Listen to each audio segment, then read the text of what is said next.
क्या नाम है आपका? मेरा नाम रईस अहमद। क्या हुआ था, घटना कैसे हुई? घटना ऐसी हुई थी, वो बच्चों के साथ गया और 2-4 बच्चे थे उसके साथ में, कोई सामान वामान लेते होंगे, थोड़ा झगड़ा हुआ। झगड़ा हो तो इसने भी कुछ कह दिया, भाई गाली क्यों दे रहे हो। उसने ऐसे गाली दी, उसने वापसी में आवाज़ दिया कि आप गाली क्यों दे रहे हो। तो उन्होंने 2-4 हाथ मारे, वहाँ से वो और बच्चे तो भागे, इसको छोड़ गए। छोड़ने के बाद में जब इसको पीटा तो उनसे छुटा के ये भागे आया। उसके बाद में दोबारा फिर जो दोनों तरफ से दोनों गलियों से घेरने के बाद में इसको राटों से मारा।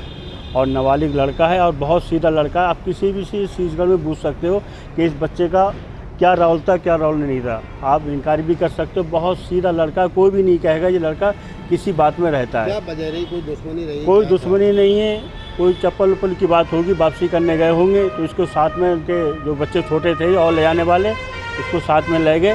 ले आने के बाद में तो इसने कहा भाई चप्पल बदल लो, उन्होंने बदली नहीं होगी। उसके बाद में ऐसा हुआ तो इस ये वापसी आने लगे, कुछ कह दिया होगा तो बच्चा ये बच्चे के मुँह से कुछ निकल सकती है। उन्होंने 2-3 झापड़ मारे, झापड़ मारने के बाद में जो वहाँ छुटा के भाग आया। उसके बाद में फिर इन्होंने 2 तरफ से घेर के मारा। मारने के बाद में तो जब उन्होंने पढ़ा में जाके कहा कि हमने उसको मार दिया, माने दमंग देखो।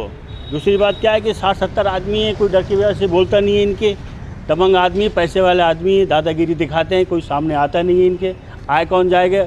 और बताइए वहाँ पर सब पीट रहे थे, किसी की इतनी हिम्मत नहीं है उसको बचा सकें। और आप इसका अंदाज़ा लगा सकते हो कितना दमंग आदमी होगा।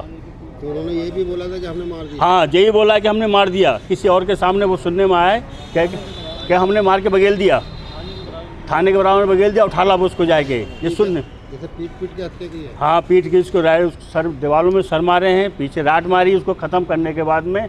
तो उन्होंने क्या कहा है मालूम है? अब दमंग देखिए कि हमने उसको मार दिया, उठा ला उसको जाके। किसी और के सुनने में आया हमें, खास करके मतलब इस तरीके से कहा है।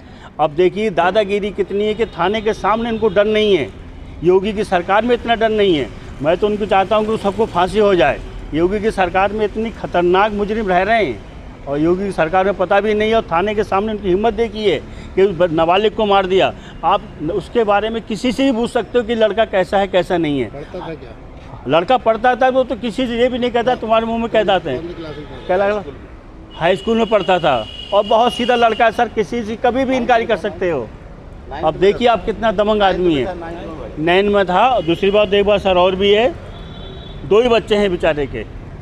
वो तो किसी से तू भी बात नहीं करता है। पूरे परिवार का सब्जी लाना, घर का खर्चा करवाना, पूरे परिवार को देखना, उसकी तो दुनिया उजड़ गई सर। अगर इस तरीके से रहेगा तो आदमी कौन जी पाएगा इसकी? आप देखिए कौन जी पाएगा सर? जी पाएगा। और किसी के बराबर वाले की हिम्मत नहीं जो बोल दे उसके सामने। इनके सामने 60-70